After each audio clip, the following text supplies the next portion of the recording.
Ya, shalom. Bapak, Ibu, suami istri yang dikasihi Tuhan. Pada episode kali ini kita akan belajar tentang pola pernikahan yang dapat kita lihat sebagai contoh dari 7 gereja sekota pada kitab Wahyu, yaitu kota Pergamus. Nah, apa yang terjadi di kota Pergamus? Kota Pergamus saat ini berada di negara Turki modern yang dulu tercantum dalam Alkitab, dalam kitab Wahyu. Dan kota Pergamus melambangkan keadaan kita pada zaman ini. Kenapa harus Pergamus? Ya, karena Pergamus adalah suatu kota yang berisi gereja-gereja besar yang sedang bertumbuh. Tetapi dikatakan keluarga-keluarga di dalamnya mengalami suatu tempat yang paling berbahaya. Wow, mengapa demikian? Nah, mari kita akan pelajari saat kita mengadakan bulan madu yang kedua. Apakah kita sudah berencana mengadakan honeymoon berikutnya? Saat-saat semacam itulah sebagai saat yang tepat untuk kita belajar dari kesalahan. Tentu dengan saling rendah hati dan banyak berbincang berduaan saja. Nah, apa yang terjadi di kota Pergamus yaitu suatu tempat yang paling berbahaya. Dan nanti jika Bapak, Ibu, suami istri mempunyai kesaksian atau komentar atau pertanyaan, silakan ditulis di kolom komentar supaya kita bisa memperdalam berkat-berkat apa, kewaspadaan apa yang perlu kita lakukan di zaman modern ini seturut dengan contoh-contoh yang ada di dalam kitab Wahyu. Pada episode kali ini, pola pernikahan kota Pergamus yang melambangkan suatu tempat yang paling berbahaya.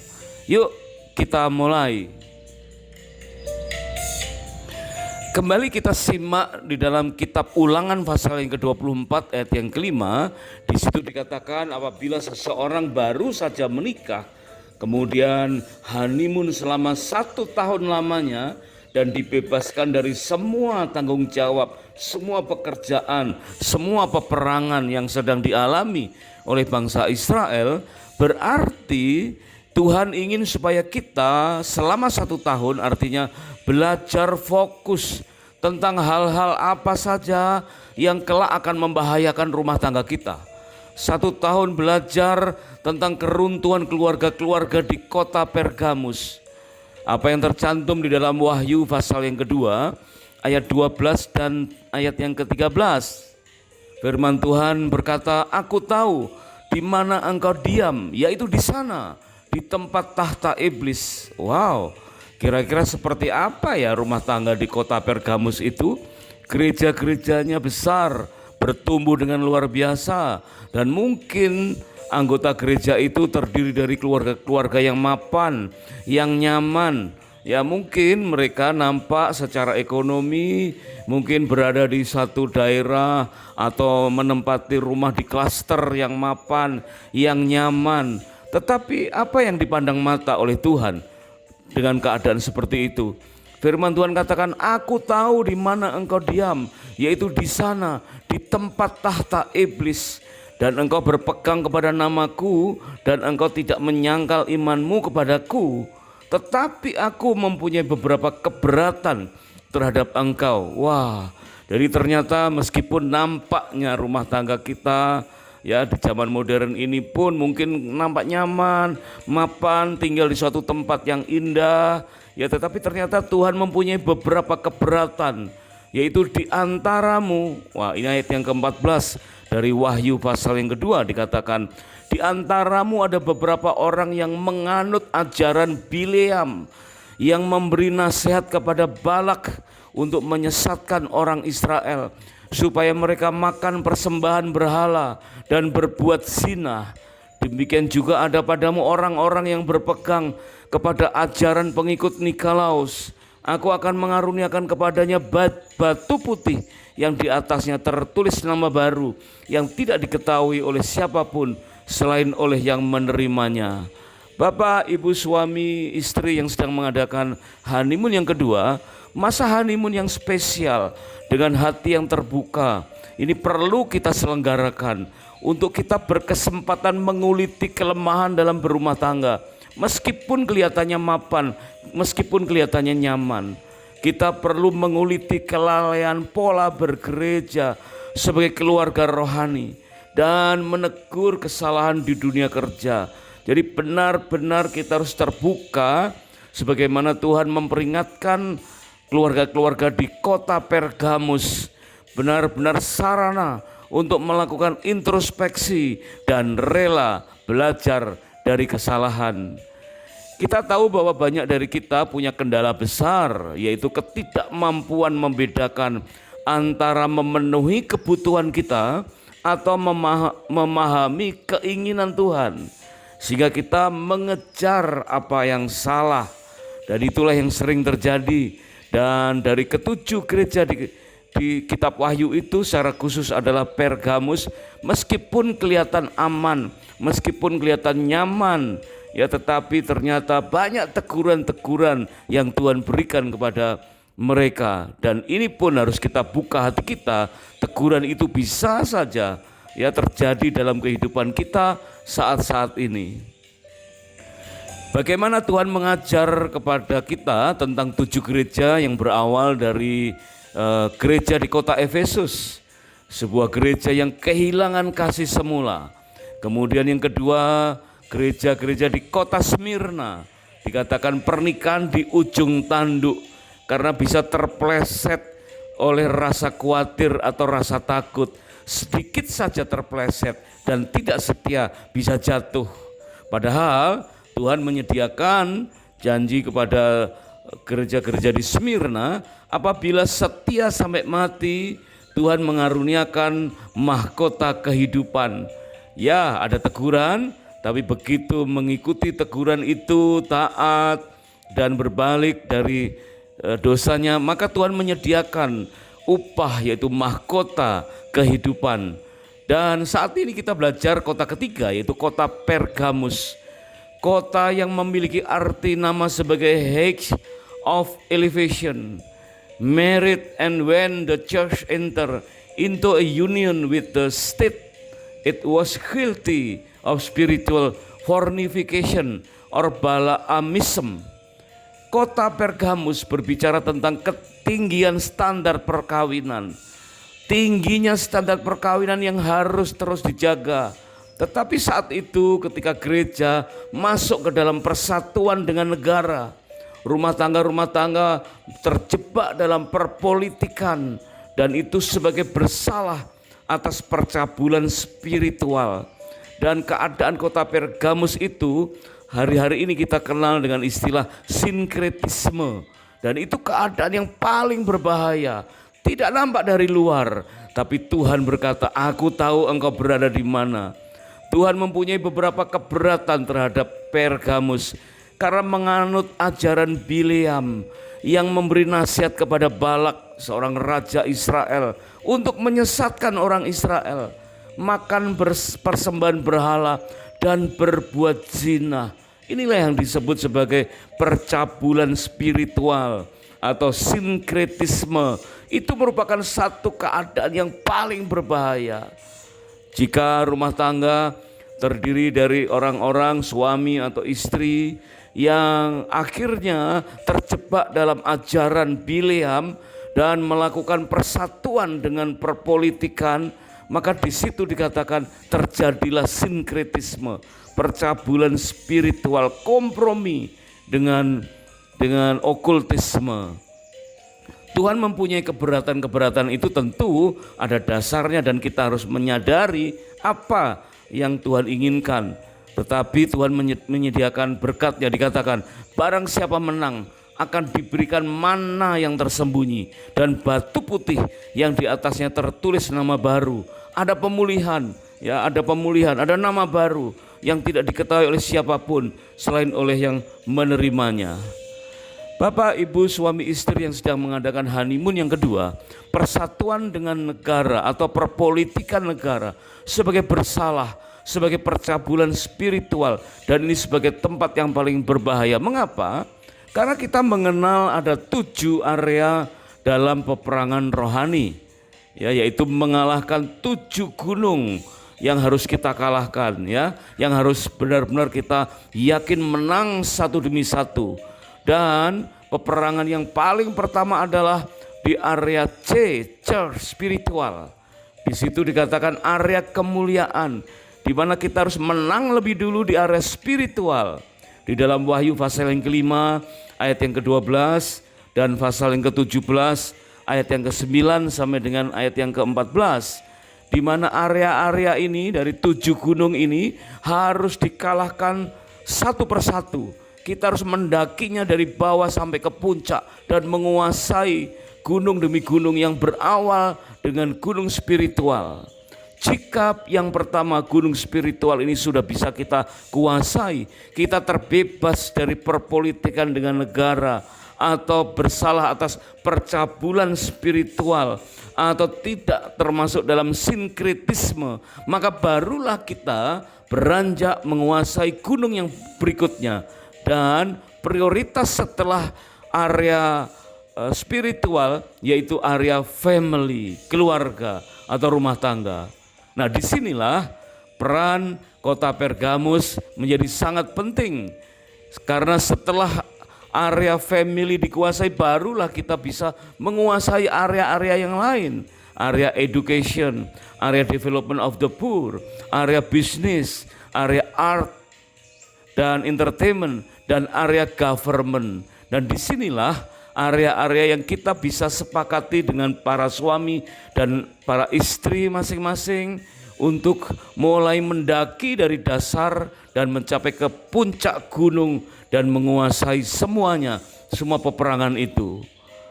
Berarti apa yang menjadi fokus kita yaitu di dalam Efesus 6 ayat yang ke-10, ayat yang ke-11, firman Tuhan berkata, akhirnya hendaklah kamu kuat di dalam Tuhan, di dalam kekuatan kuasanya, maka kenakanlah seluruh perlengkapan senjata rohani. Wah, ini sangat penting Bapak Ibu dan suami istri yang dikasih oleh Tuhan. Artinya kita fokus pada area spiritual, baru kemudian kita fokus kepada area keluarga. Di dalam Ibrani 12 ayat yang ke-14 firman Tuhan mengajarkan, kejarlah kekudusan, sebab tanpa kekudusan tidak seorang pun akan melihat Tuhan. Nah, bagaimana area spiritual ini harus kudus supaya nanti waktu kita mulai fokus kepada area keluarga atau family, maka kita pun akan mudah untuk hidup dalam kekudusan dalam berumah tangga dan bebas dari percabulan spiritual. Mungkin beberapa dari kita agak menganggap remeh dengan persoalan-persoalan dosa putih ya. Ada banyak orang beralasan nggak masalah dosa putih kan, itu artinya ya sedikit-sedikit dosa tapi kan demi kebaikan. No ya. Upah dosa adalah maut, entah itu besar ataupun kecil. Semua dosa upahnya adalah maut. Jadi berhati-hatilah ketika kita hidup sebagaimana orang-orang di kota Pergamus, orang-orang yang tidak waspada dengan ajaran Bileam, yang kompromi dengan dosa, mulai berawal dari dosa yang dianggap wajar, biasa, berbohong atau dosa putih, yang penting kan demi kebaikan, dan ternyata itu menjerumuskan kota Pergamus sehingga mendapatkan teguran dari Tuhan. Suatu contoh beberapa hal yang membuat pikiran kita seolah-olah mentolerir sesuatu yang salah tapi baik, ya. Kadang-kadang ya seperti itulah keadaan sehari-hari. Orang lain toh juga melakukan hal-hal yang salah tapi kan demi kebaikan. Suatu contoh, di Hong Kong sedang populer makanan buatan ya yang disebut dengan omnipork. Omnipork ini makanan hasil kreasi dari ahli-ahli Kanada yang diproduksi di Thailand tapi sangat terkenal di Hong Kong. Dan omnipork ini sesungguhnya disebut sebagai daging babi palsu. Jadi mirip seperti daging babi, teksturnya mirip seperti daging, ya, ada yang berbentuk irisan, ada yang berbentuk seperti kornet, bisa dipakai untuk makanan apa saja, tetapi bukan daging sesungguhnya. Ya, bahan ini omnipork ini terdiri dari jamur shiitake, kacang-kacangan ya, dan beberapa protein diolah sedemikian canggihnya sehingga benar-benar aroma, warnanya, teksturnya mirip dengan daging babi yang asli. Tetapi omnipork ini daging babi palsu ya. Palsu tapi sehat. Daging babi palsu tetapi tidak perlu khawatir dengan kolesterol, tidak perlu khawatir dengan hambatan-hambatan kesehatan di masa orang sudah mulai menua. Sehingga omnipork ini meskipun palsu tapi disukai, meskipun palsu tapi dikejar-kejar. Nah, bandingkan dengan sesuatu yang palsu yang lain. Di Indonesia pada saat pandemi yang lalu di bulan Desember tahun 2020 mendadak ada berita yang sangat mengejutkan ya, di pasar suatu kota Purworejo di Jawa Tengah itu ditemukan cabai rawit yang dicat warna merah. Jadi seolah-olah cabai merah yang pada saat itu harganya melambung tinggi, mungkin karena gagal panen dan lain sebagainya, maka ada pemalsuan ya, yaitu cabai rawit biasa yang dicat dengan cat kayu yang setelah diperiksa ternyata tidak larut dengan alkohol dan itu berasal dari cat kayu yang tentunya karsinogenik, sangat berbahaya. Sudah palsu, sangat berbahaya karena bisa menyebabkan kanker. Zat-zat dalam cat kayu itu merupakan zat yang karsinogenik, menyebabkan kanker yang sangat berbahaya. Sudah palsu, berbahaya. Nah, coba bandingkan ya. Jadi cabai rawit yang dicat dengan warna merah ini pasti ditolak karena palsu dan berbahaya. Sementara omnipork, makanan daging babi palsu tapi menyehatkan, justru dikejar. Nah, ada kata penting di sini ya. Yang satu, palsu dan membahayakan langsung ditolak. Kemudian yang kedua, palsu tetapi sehat diterima dan dikejar. Nah, bagaimana jika dua hal ini kita terapkan dalam kehidupan kita? Kalau kita tahu itu palsu dan membahayakan, pasti kita tolak. Tetapi kadang-kadang terkamuflase, kita sulit membedakan karena ada sesuatu yang palsu tapi seolah-olah tidak membahayakan, padahal itu dosa. Seolah-olah tidak membahayakan, dosa putih yang tujuannya demi kebaikan, seolah-olah tidak membahayakan. Sebagaimana omnipork, kalau kebenaran ini kita bawa dalam kehidupan berumah tangga, itulah yang terjadi dalam kehidupan keluarga di Pergamus. Terjadi sinkretisme, percabulan secara spiritual. Padahal firman Tuhan berkata di dalam Matius pasal yang kelima ayat 34 sampai dengan 37, firman Tuhan berkata, jika ya, hendaklah kamu katakan ya, jika tidak, hendaklah kamu katakan tidak. Apa yang lebih daripada itu berasal dari si jahat. Berarti meskipun demi kebaikan, tapi kalau itu sesuatu yang palsu, apalagi itu jelas-jelas perbuatan dosa, meskipun itu disebut sebagai dosa putih, tetap itu merupakan percabulan secara spiritual, persatuan dengan perpolitikan negara yang tidak sehat lagi dalam kehidupan rohani kita, dan itu mengandung makna adanya suatu sinkretisme. Oleh sebab itu keluarga-keluarga di Pergamus ditegur oleh Tuhan. Ada di mana aku tahu kamu, itu tempat yang paling berbahaya. Wow, berhati-hatilah Bapak, Ibu, Saudara, suami istri yang hari ini sedang menyimak perikop ini.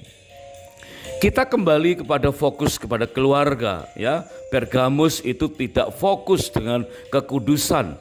Ada dua golongan atau dua marga, kalau mungkin kita kenal di Indonesia dengan istilah marga.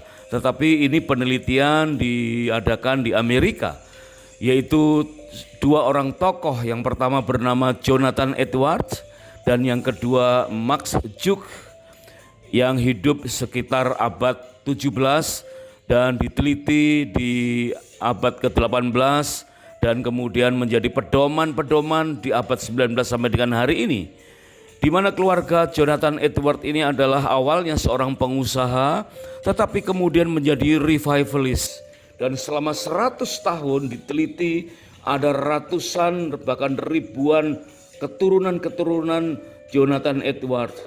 Ada antara lain 13 orang yang menjadi rektor, ada 65 orang yang menjadi profesor, ada 75 orang yang menjadi jenderal militer yang sangat terkenal, ada 80 orang menjadi public servant yang sangat dikenal, sangat berpengaruh, ada 60 orang jadi author, pengarang buku, 60 dokter, 30 orang menjadi hakim, 100 orang menjadi pastor, dan 100 orang menjadi lawyer, ada 3 orang menjadi senator, dan seorang jadi wakil presiden Amerika Serikat.